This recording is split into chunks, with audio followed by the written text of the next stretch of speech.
Penyerangan pos Ramil Gome, Kabupaten Puncak, Papua oleh kelompok bersenjata menyebabkan gugurnya 3 prajurit TNI Angkatan Darat. Terdapat kejanggalan terkait kronologis kejadian yang telah dipaparkan, sehingga tim investigasi Kodam melakukan penyelidikan lanjutan terhadap kasus tersebut.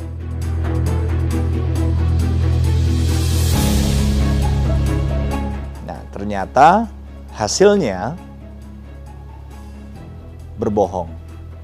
Yang terjadi bukan yang dilaporkan, dan yang terjadi sebenarnya ini disembunyikan oleh si Danki dari Komandan Batalion. Nah, jadi, ya betul, yang melakukan tindak pidana pembunuhan adalah kelompok bersenjata. Tapi juga ada peran ini.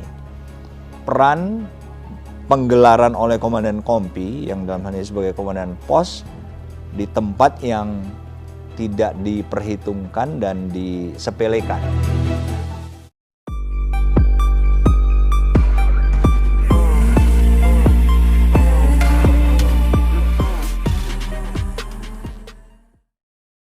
Jakarta, Panglima TNI Jenderal Andika Perkasa marah karena telah dibohongi anak buahnya mengenai insiden penyerangan Pos Ramil Gome, Kabupaten Puncak, Papua, beberapa waktu lalu.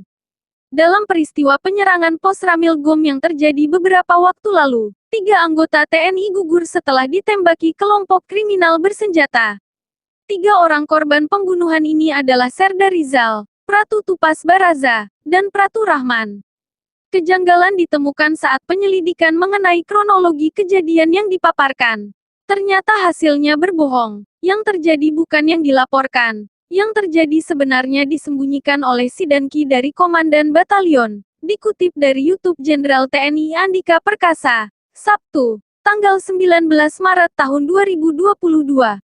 Hal itu terungkap saat Andika rapat dengan petinggi TNI lainnya.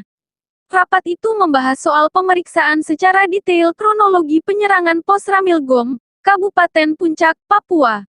Ia juga menyebut aksi pembunuhan KKB ini terjadi akibat peran Komandan Pos yang menyepelekan tugasnya.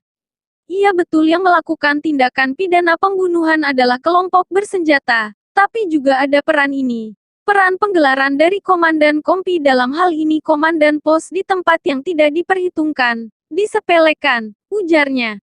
Karena merasa dibohongi, Panglima TNI Jenderal Andika Perkasa memerintahkan Puspom TNI untuk melakukan tindak lanjut dan proses hukum sesuai dengan bobot pelanggaran yang dilakukan. Saya ingin ada proses hukum terhadap dan pos ini atau Komandan Kompi, tegasnya.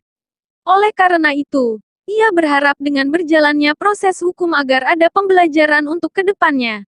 Panglima TNI sempat melakukan kunjungan ke wilayah Timika, Papua atas kejadian ini untuk menyampaikan rasa duka cita yang mendalam secara langsung kepada petugas TNI yang gugur.